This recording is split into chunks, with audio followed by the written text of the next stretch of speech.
Hello, I am Mantastic and Fantastic, and today I'm going to be talking about Creature Quest Dungeon Challenge Defense Guide. So, in Creature Quest, there are 3 unique gameplay modes, and all of these should be taken advantage of. In this article, I will be discussing how to succeed within the PvP challenge dungeon from a defensive point of view, because there's an offensive and defensive aspect to this game.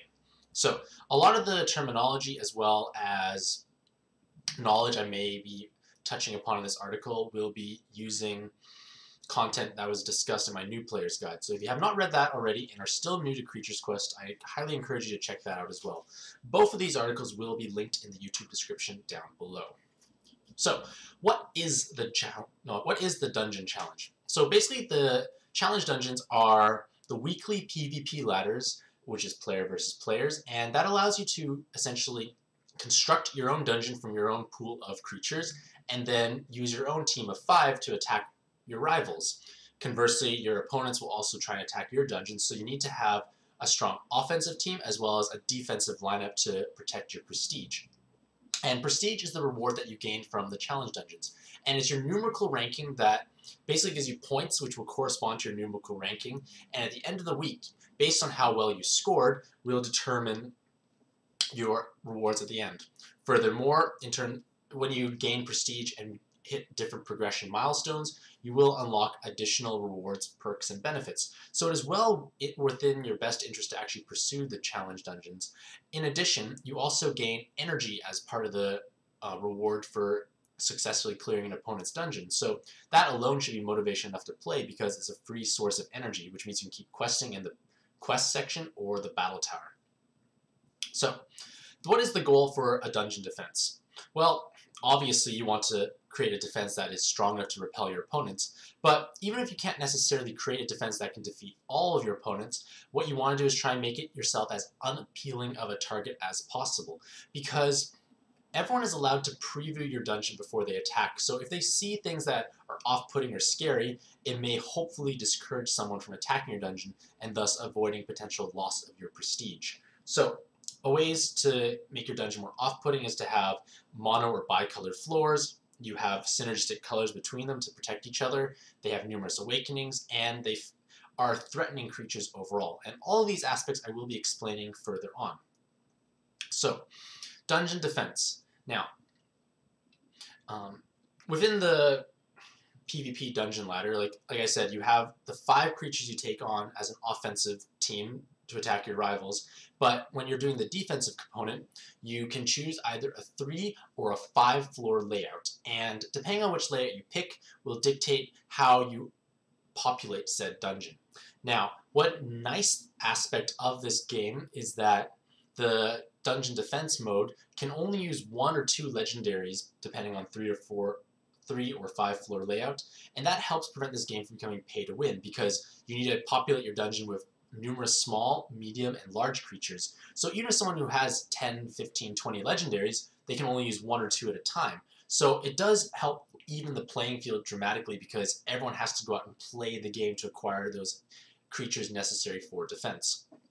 So what should you do? Should you pick 3 or 5 floors? Now, the simple answer to this question is quality over quantity. This is because even if you could potentially field a 5-floor dungeon, if you're having numerous weak points, it is actually worthwhile to use the 13-floor layout to ensure that every single creature in there is actually meaningful and threatening.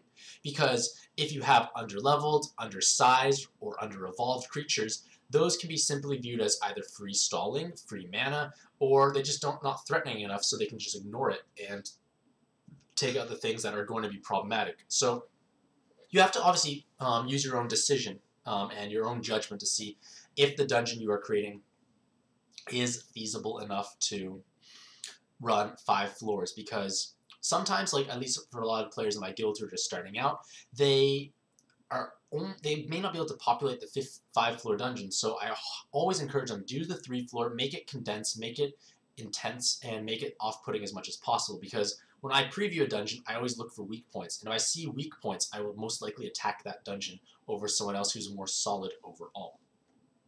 And after you manage to decide which floor or which layout you want to use, size matters. Because when you are designing your dungeon defense, you have to use creatures of varying sizes. So that means there will be boxes that say can only be filled by small, boxes for medium small, and boxes for large, medium small, as well as bosses and all the other sizes underneath.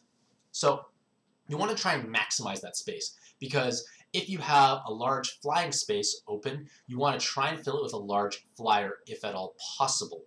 Conversely, if you have a medium ground space, you want to use a medium ground unit, because size is a relative direct correlation to how potent or powerful a creature is. Because say a medium and small creature are both the same level, the medium creature will have higher weighted stats overall, and provided their special ability is somewhat similar, it's going to be more advantageous to use the medium creature.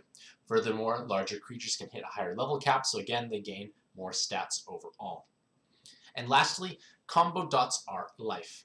Basically, the number of combo dots your creature has will directly correlate to how fast they attack in your dungeon defense. So that means whenever you're out questing or playing the battle tower or summoning, if you ever come across anything 3 or 4 dot, always keep them, because they will be attacking significantly faster and presenting a much larger threat to your opponents. Again, just because your dungeon may or may not be able to defeat an incoming player, if you make it as off-putting or scary as possible, they may not attack you because it looks more threatening.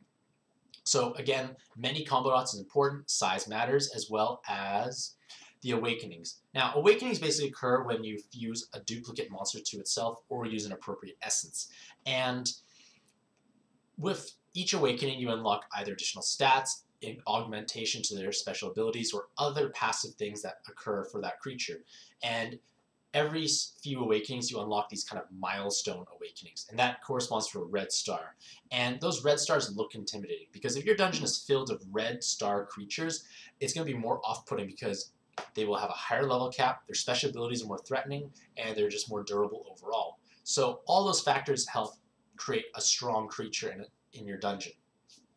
So with those points in mind, what type of creatures should you use? Because for the most part, creatures have defining traits based on their special abilities, and we can kind of loosely or largely group them into various categories, and I want to kind of go over what each of them does well or does not do well.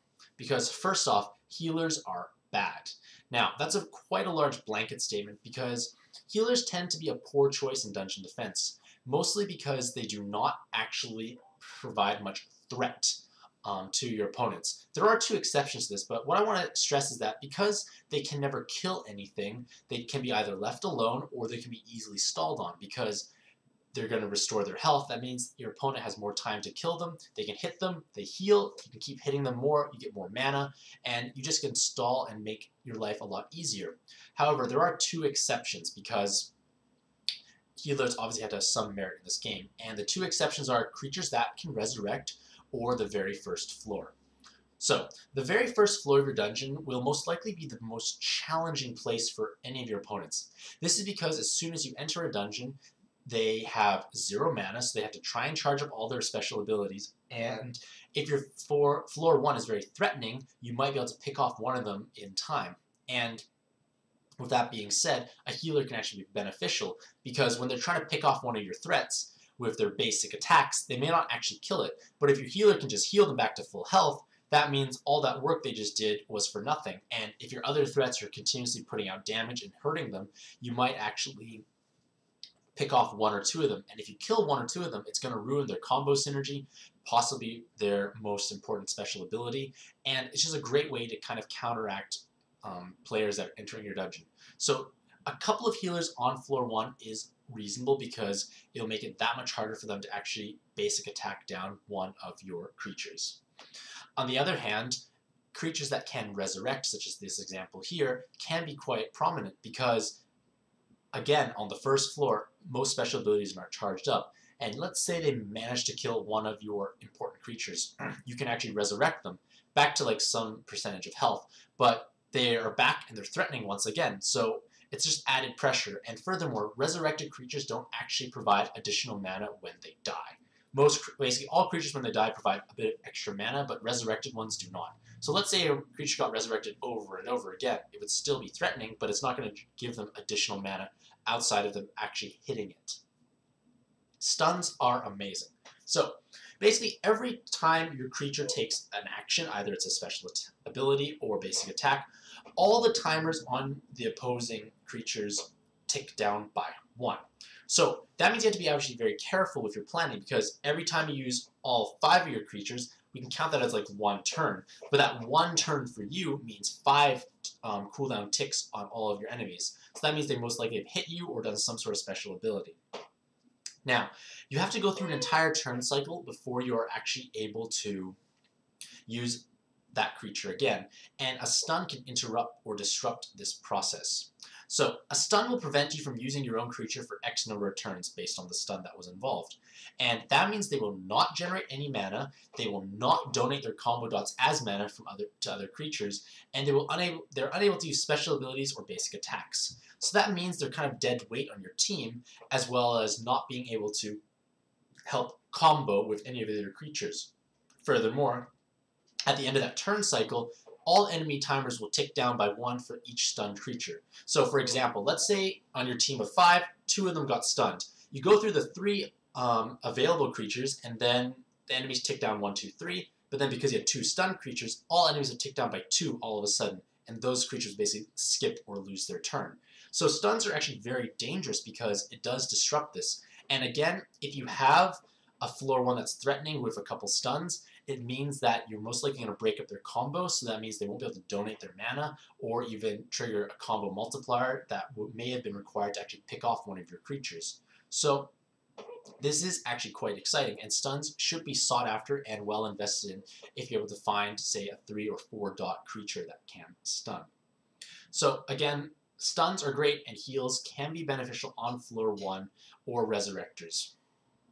Single target nukes are preferred. So high single target damage, or ST, is probably the most valuable aspect for this game in terms of dungeon defense, because it basically enables your creatures to potentially burst or one-shot one of your opponent's creatures. Because for the most part, this is obviously the most beneficial against squishier targets, and generally speaking, the squishiest targets are your opponent's healers. And healers generally have lower amounts of hit points, thus they can take lower amounts of damage to actually die. And on floor 1, if you have high threatening single target nukes, there's a strong possibility that their healer may actually get picked off and perish. And if their healer is dead, that may somewhat cripple or ruin their whole strategy, because now any damage they take will become permanent, and they can't sustain through or stall as easily because they have to start bursting and using actives all the time to avoid incoming damage. So as an example, this Wallop Peru is an amazing single target nuke because it hits for 8 times for a 20% power with a chance to stun. So he's got the stun, he's got a large single target nuke. When he's awakened further, he's going to hit even harder. So he's actually a very threatening card to have. And because of the color counter flowchart, he is a very strong chance to actually pick off your opponent's water healers. So, area of effect or random targets are less ideal. Because, for the most part, the targeting system is less refined, creatures tend to hit whatever they're going to do the most damage against. Having area of effect abilities kind of blankets the damage. You may do more damage overall, like the total damage may be higher, but because it blankets it, no one is actually going to die. And that can be problematic. Same with random damage. It's going to hit targets at random, so that's not ideal. And again, if you're doing a blanket AoE damage, an AoE heal will just bring the whole team back to full health and no one actually died. So it's less threatening, but maybe you can make an exception possible. Everything can have possible exceptions on floor 1 if there's enough threat. AoE damage might be good for whittling everyone down, especially if you know you can pick off their healer. Damage over time is good for floor 1. Now, damage over time, or dots, is another form of damage that has 2 phases. The initial damage when the creature lands their special ability, and ticking damage over X number of turns that does sometimes very large amounts. And generally speaking, a dot actually does more damage if they're allowed to tick for their full duration compared to any other single target nuke. This is because the damage is somewhat staggered, but if they are allowed to have the dot burn or tick for the entire duration, it's going to do massive amounts of damage. And again, this is actually very crucial on floor 1, because on floor 1, your opponent has to try and pick, what am I going to try and charge up first? Am I going to try and charge up my healer or a damaging ability or stun to try and mitigate the risk? And if you apply a dot on a creature, they may not be able to heal it and thus cleanse it off in time, and the dot may actually tick for its whole duration and potentially kill someone. So dots can be quite lethal on floor 1, provided their healer or cleanser either can be removed or can't be charged up fast enough. So, building your dungeon. So basically taking all those above points into consideration, we want to try and make your dungeon as formidable as possible, and this can be further enhanced through the color counter flowchart, because Creature Quest is an elaborate rock, paper, scissors style game, in that fire is strong against wood, but weak against water. So regardless of how powerful or amazing a creature is, it's going to have an innate counter from their corresponding color. And you can build your dungeon around that idea to try and make your dungeon as less appealing as possible. So a great example is the Water Siren. And the Siren is one of the most powerful healers in the game, and she's also farmable from the weekly epic events. And that means everyone in theory has access to a Siren. So she's going to be the most common or generic healer available. And because of that, you can try and populate one of your floors with heavy yellow creatures that have large single target damage, which means there's a very strong possibility they can kill the Siren before she can react or have any protection. So for example, floor 1, if you load up on yellow or electric creatures, you have a strong chance of killing the Siren before she can heal up and sustain, or before some crowd control or a big nuke can come in to kill your defending creatures. So that obviously can be countered, because in theory if you load up on yellow, a wood team will come in and counter it. But we can create bicolor or monocolor floors. So looking at this flowchart, you want to use opposites. So red and yellow, or blue and green. Those are opposites. And that way they kind of protect each other. Because if you have a floor of red, it will obviously kill green, which will then therefore protect your yellow against them coming in. But let's say your floor is red and they bring a water team. Your next floor is yellow. That means the yellow will trump the blue. So you're making it harder for your opponent, because it's tough for someone to bring a monocolored team into a multicolored dungeon, as well as having less combo synergy in the sense that your multiplier would be lower. So having these mono and bicolor floors become more threatening, because let's say the floor is yellow and red and you have single target nukes in both. It makes it so a wood or water healer is very threatened. And obviously they can bring fire or yellow creatures, but no one's going to be effective, so it'll be a little harder for them to burst through any of your defenders.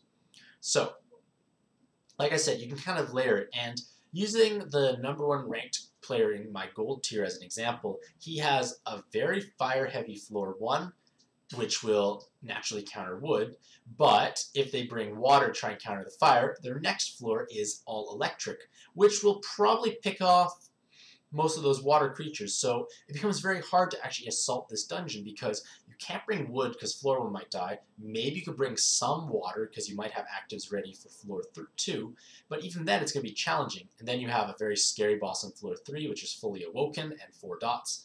And then you have a full blue team on floor 4, which counters fire in case you use fire against there. And then finally there's a Phoenix at the end. And the Phoenix is very scary. He basically is using 2 of the strongest dungeon defense bosses in the game, along with a beautifully layered monocolored floors 3 times. So that's partially why he's #1, because who wants to attack something that scary with all those awakenings, and they're probably all max totemed as well. So choosing your boss floors. Now, boss floors can be filled by your legendary creatures, and you only can use 1 or 2 based on the 3 or 5 floor layout. And for the most part, any legendary creature is going to be strong, provided they're not a dedicated healer. So something like Kieran or Druid is not ideal, because they heal, they don't actually threaten your opponents. So if you are at all possible, you can weave the colors accordingly, so it makes it less desirable for them to attack your dungeon. But generally speaking, if you have a choice between different legendary creatures, you want to try and pick those that have either counterattack abilities or those with some sort of resistance to debuff, stuns, and crowd controls.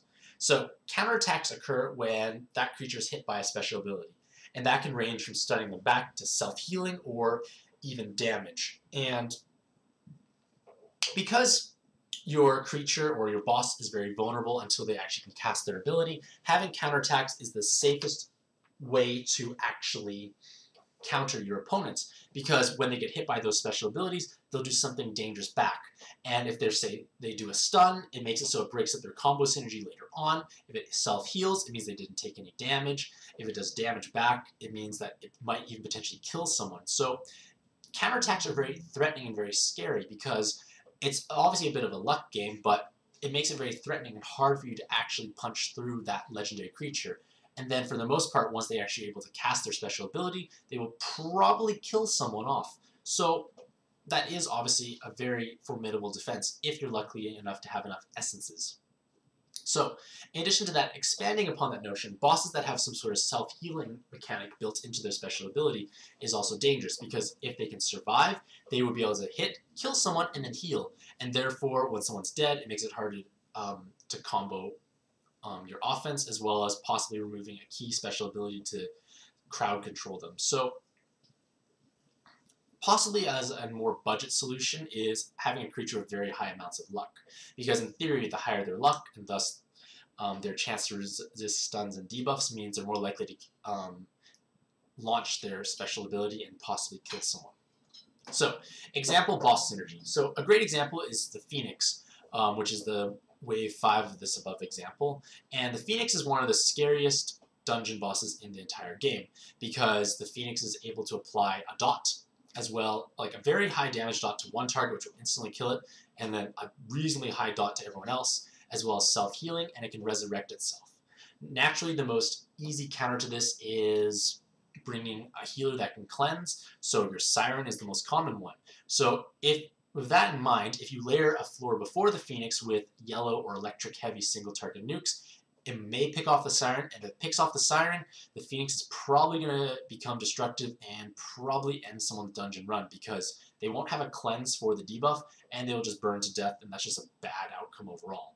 So that's kind of a way you can try and weave your floors to kind of prep your boss a little better. So you can kind of like either remove certain colors beforehand to give them a higher chance, or you can remove key actives, so like as cleanse for the Phoenix. So, in conclusion, dungeon defense is a lot more complex and exciting than just simply throwing random creatures into your dungeon. Because if you're able to plan out your roster carefully, you'll make it so you're less appealing of a target. And you have a higher chance of possibly even picking off one of their creatures on floor 1, and thus lowering their chances of success. But even if you make the perfect dungeon, it is challenging to actually have a high defense rate, because for the most part, a lot of people with their offense have numerous legendaries that are highly invested in, and when that occurs, like, you have to just accept that you will lose the majority of your dungeon encounters. But with that being said, if you can mitigate the chances of you being attacked, as well as being threatening enough to discourage people, that is amazing in itself. And just for example, like the top players in gold, they have maybe a 50% win rate, which is actually quite amazing in their own right, because like I have probably a 10% win rate in gold. But again, their dungeons are much more sophisticated, much more synergistic, so they're less likely to obviously be attacked, and they are also able to repel those attacks. So let me know what you use in your dungeon defense. What are any creatures appealing to you? Do you try and weave your colors, or are you just using what you have available? Let me know what you think in the comments below. Hopefully you all have a mantastic day, and happy questing!